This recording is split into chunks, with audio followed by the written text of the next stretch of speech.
We remember Formula One today for glitz, champagne, and the roar of hybrid engines. But the turning points that shaped its future weren't always the victories. They were the crashes, the controversies, and the breakthroughs that forced the sport to evolve. In this video, we'll journey through the sport's evolution across the decades, highlighting the major developments that propelled F1 from its post-war beginnings into the 21st century megasport it has become. The 1950s, birth of the Formula One World Championship. The rules that defined Formula One were first standardized in 1946 by the Fédération Internationale de l'Automobile. The FIA itself traces back to 1904, when it was founded in Paris as the Association Internationale des Automobiles Clubs Reconnus. After World War II, the organization was reorganized and renamed the FIA in 1947, and under its authority, modern Formula One was created. In 1950, the FIA launched the Formula One World Championship for drivers, unifying several major European Grand Prix into a single series. Backed by manufacturers like Alfa Romeo, Ferrari, and Maserati, the early seasons were dominated by Italian factory teams. The championship also included the Indianapolis 500 as a points-paying round in the 1950s, though European teams largely ignored the race. Alfa Romeo's supercharged 158 Alfetta cars proved nearly unbeatable in 1950, with Nino Farina clinching the first Drivers' Championship and Juan Manuel Fangio taking his first title in 1951.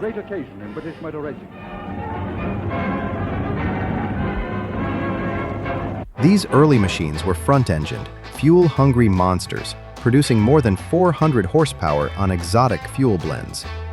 The danger was constant, as circuits had almost no safety measures, and the prevailing mindset was that death was an accepted risk in racing. Juan Manuel Fangio emerged as the superstar of the decade, winning 5 world championships by 1957. His record stood for 46 years until Michael Schumacher surpassed it. Fangio's ability to win titles with 4 different teams set a standard for adaptability and mastery. Manuel Fangio is in the lead on the last lap of the German Grand Prix, on his way to his 4th Grand Prix of 1957. World champion in 1951, world champion in 1954, 55 and 56. A glorious race for a wonderful world champion. And Fangio takes the checkered flag to win the German Grand Prix. By the late 1950s, the balance of technology began to shift. In 1958, the sport introduced the Constructors' Championship, and Stirling Moss won the Argentine Grand Prix in a rear-engined Cooper, marking the first victory for a mid-engine car and signaling a technical revolution. The same year brought a milestone for inclusivity, as Maria Teresa de Filippis became the first woman to start a world championship race. By the early 1960s, the balance of power shifted from Italian marques to British garagiste teams like Cooper, Lotus, and BRM. Cooper's rear-engine design had proven its superiority.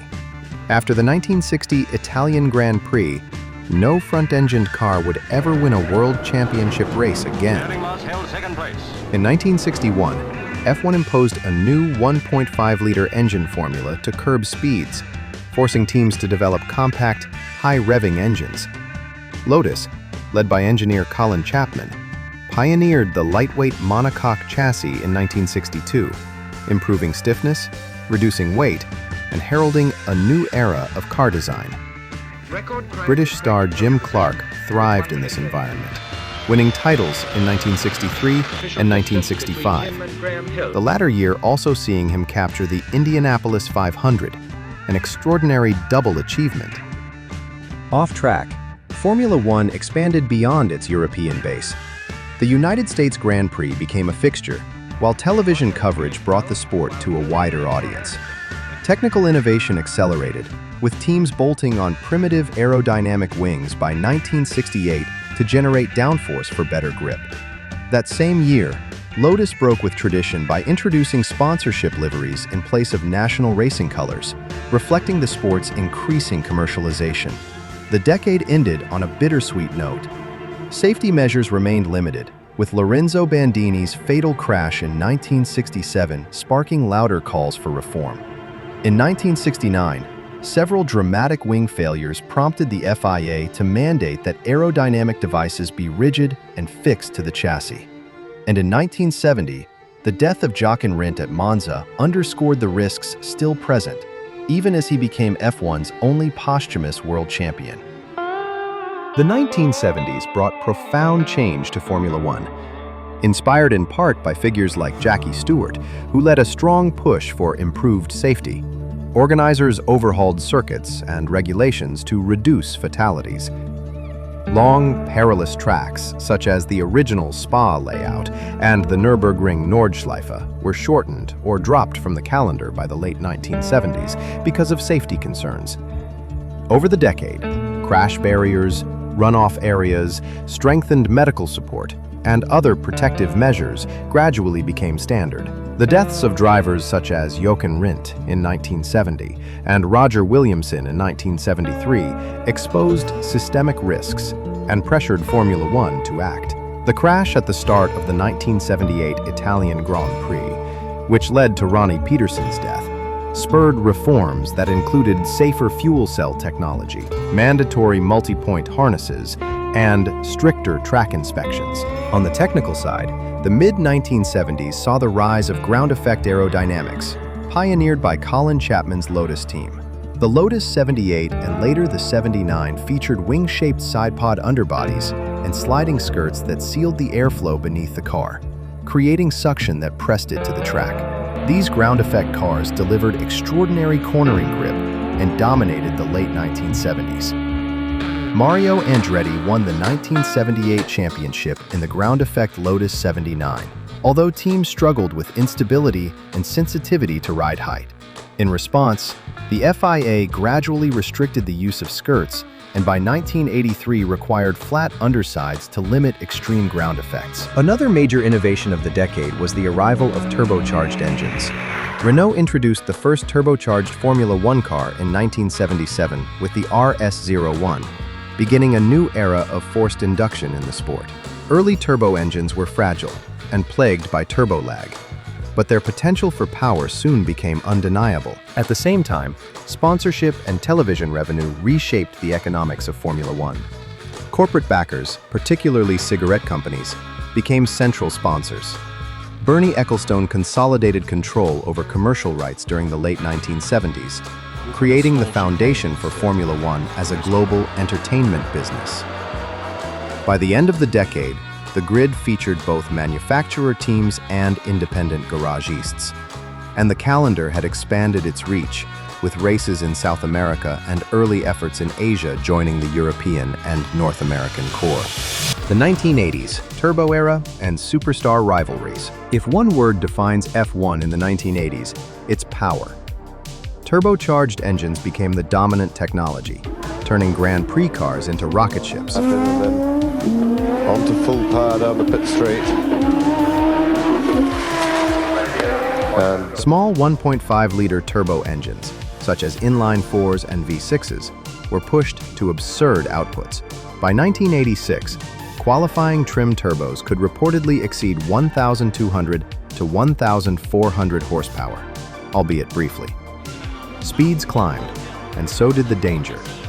The FIA eventually reined in the turbos with fuel limits and boost pressure caps, before banning them entirely after 1988. This was a move to curb the escalating horsepower war that was making F1 both incredibly fast and expensive. Alongside turbos, the 1980s saw electronics creeping in, as semi-automatic gearboxes, traction control, and active suspension were trialed. Lotus introduced a rudimentary computer-controlled active suspension in 1982, and by 1987 to 1993, Williams had refined electronic driver aids to dominate, although many aids were banned in 1994.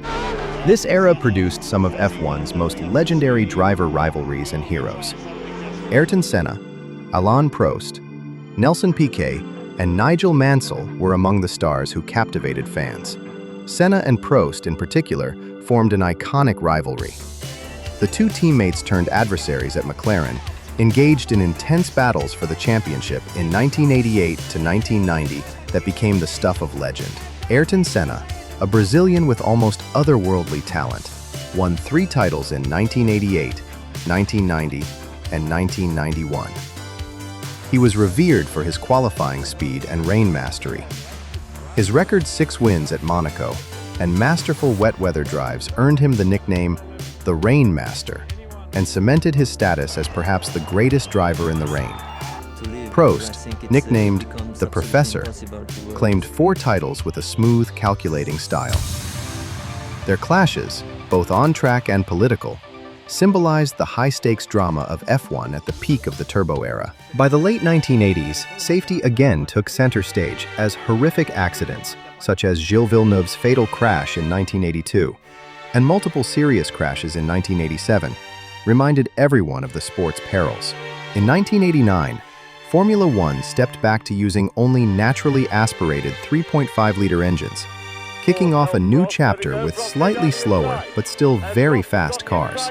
McLaren, Williams, Ferrari were the powerhouse teams as the decade closed, trading championships and advancing the technical envelope under ever tighter rules.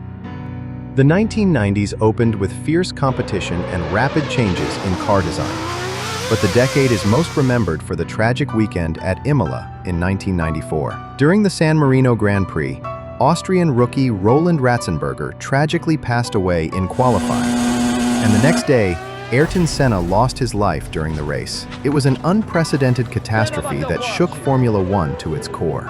Senna's death at age 34 ended the career of one of the sport's greatest drivers and ignited a sweeping safety revolution. The FIA reacted immediately. Weeks after Imola, emergency rule changes cut aerodynamic downforce by mandating smaller front wing end plates and shorter diffusers. A skid block was also introduced under car floors to force higher ride heights and reduce ground effect suction. Over the following years, circuit layouts were altered with extra chicanes and larger runoff zones. Pit lane speed limits were enforced. Crash tests became stricter, and cockpit protection improved with higher sides and padded headrests in 1996. The Hans head and neck device was made mandatory in 2003. These reforms meant that Formula One did not suffer another driver fatality during a Grand Prix weekend until Jules Bianchi's accident 2 decades later, which underscored the effectiveness of the changes first sparked in 1994. On track, the mid-1990s saw a changing of the guard. With Senna gone and Alain Prost retired, younger champions emerged. Michael Schumacher won back-to-back titles in 1994 and 1995, showing relentless speed, superior fitness, and remarkable strategic instincts. After joining Ferrari in 1996, he began the long process of rebuilding the team into a contender, setting the foundation for future dominance. Regulations in 1998 reshaped the cars once again. Width was reduced from 2 meters to 1.8. Slick tires were replaced by grooved tires, and many electronic driver aids, such as traction control, launch control, and active suspension, had already been outlawed earlier in the decade. The combined effect for drivers on nervous, skittish cars, prone to twitching under braking, sliding out of control at times, and spinning further.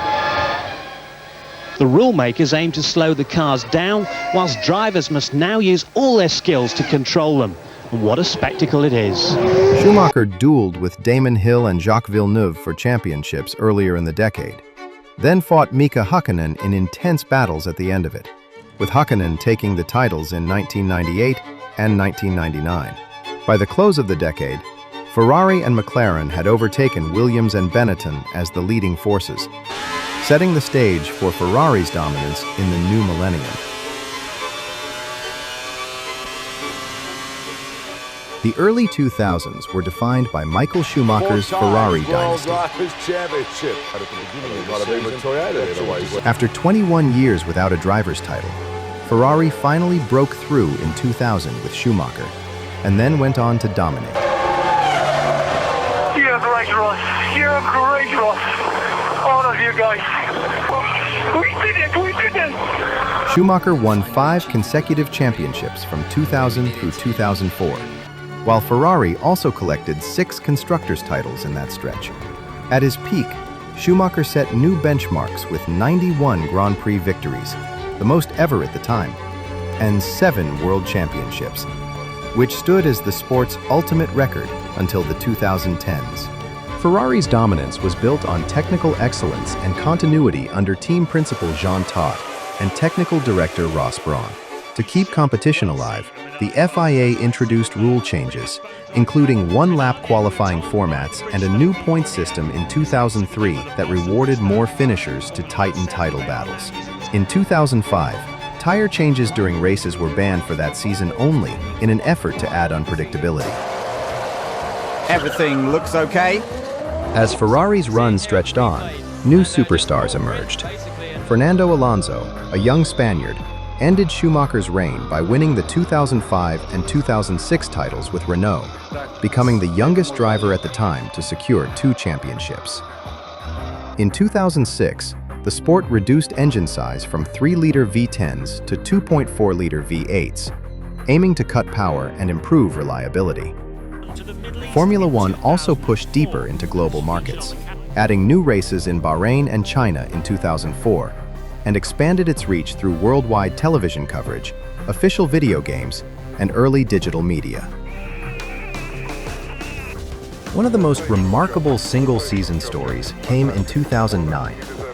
In the wake of the 2008 financial crisis, Honda withdrew from Formula One, but the team was rescued by a management buyout and rebranded as Brawn GP. Let's go! Let's go! We are the champions, the fans! We are world champions! World champions! That season also brought sweeping regulation changes designed to improve overtaking. This is how the cars looked in 2008. The front wing is now lower and wider. Gone are barge boards, vanes and shark gills. The exhaust is further to the rear, everything is slimmer. We can adjust the flaps 6 degrees, the nose has been made over, the rear wing is more narrow and higher. All this reduces grip, but lessens the wake behind and increases overtaking. The year 2009 also introduced the Kinetic Energy Recovery System, or KERS, which stored braking energy and released it as a short power boost. Only a few teams ran KERS at first because of its weight and complexity, but it marked the first step toward hybrid technology that would define Formula One in the following decade. In 2010, Formula One entered a new decade, marked by fresh talent and another shift in the competitive order. Red Bull Racing, guided by designer Adrian Newey and driven by Sebastian Vettel, mastered aerodynamics, such as the blown diffuser, and captured 4 straight championships from 2010 to 2013. Thank you, boys. Unbelievable. Thank you, I love you. Sebastian Vettel, you are the world champion! The world champion, well done, enjoy it! Vettel became one of the youngest drivers to win 4 titles and led an era defined by high downforce V8 cars. Wow, what racing this is! Brilliant, brilliant drive. You joined the greats. We did it! Yes! Yes! The sport was on the cusp of a technical revolution. In 2014, the hybrid power unit era began, replacing the 2.4-liter V8s with turbocharged 1.6-liter V6, paired with energy recovery systems, or ERS, that harvested kinetic and thermal energy. These hybrid units delivered performance comparable to the outgoing engines, while improving fuel efficiency. Mercedes rose to dominance quickly, with an advanced split-turbo architecture and optimized energy deployment. From 2014 through 2020, Mercedes won 7 consecutive Constructors' Championships. This period also coincides with the Lewis Hamilton era.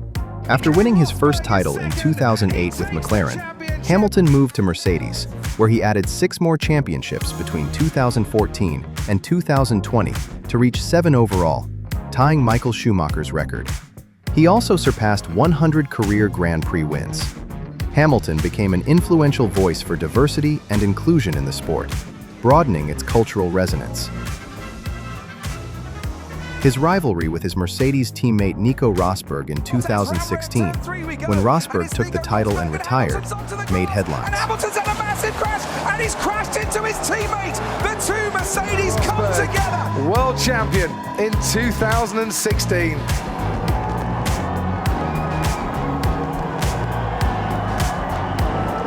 Later, his 2021 battle with Max Verstappen delivered one of F1's most dramatic championship To fights. decide the championship, Hamilton has the advantage. Verstappen has the faster, fresher tyres.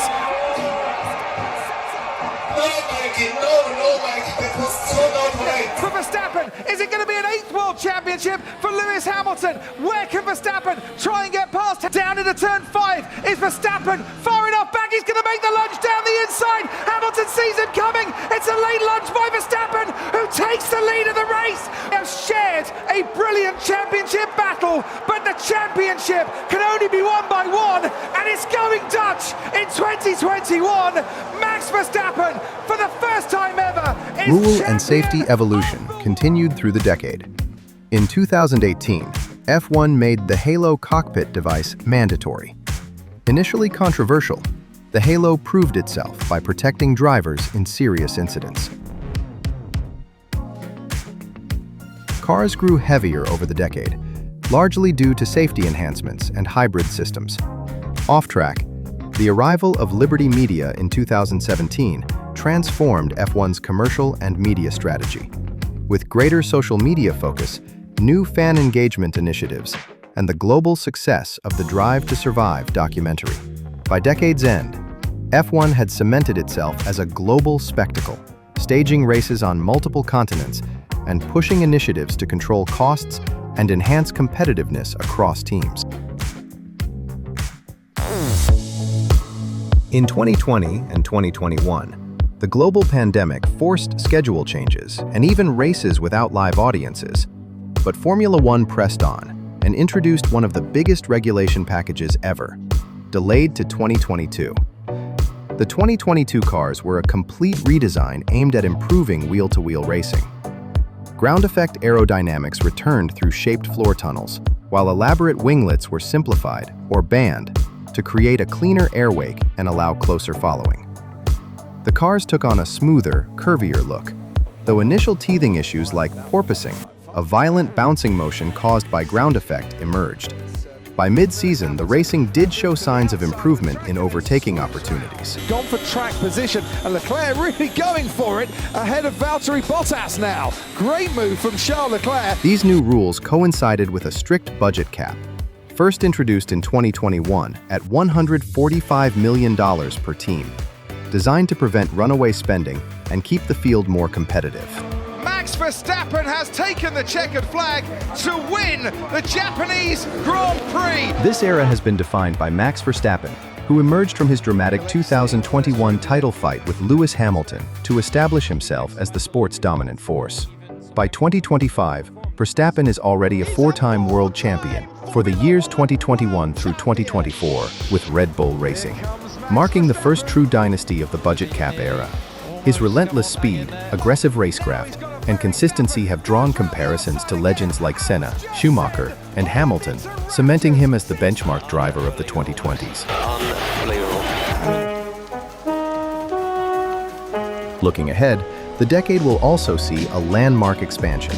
The Cadillac Formula One team, backed by General Motors and TWG Motorsports, has received final approval to join the grid in 2026 as the sport's 11th team. With Sergio Perez and Valtteri Bottas announced as its inaugural drivers, Cadillac will initially compete using Ferrari-supplied power units and gearboxes before transitioning toward a full works team with GM-developed hybrids later in the decade. The 2026 FIA regulations will usher in lighter, more sustainable, and more competitive cars. The new rules call for a 30-kilogram weight reduction and a redesigned power unit with an even 50-50 split between internal combustion and electric power, running entirely on sustainable fuels. For the first time, active aerodynamics will be allowed, letting cars switch between a high downforce setting for corners and a low drag setup for straights. The familiar DRS system will be retired and replaced by manual override mode, or MOM for short. Instead of a flap on the rear wing that reduces drag, drivers will now get a short burst of electrical energy to help them overtake. Formula One's journey from 1950 to today has been a roller coaster of triumphs and tragedies, innovation and regulation. But through it all, it has kept its essence. The world's best drivers pushing the fastest cars to their limits in pursuit of glory.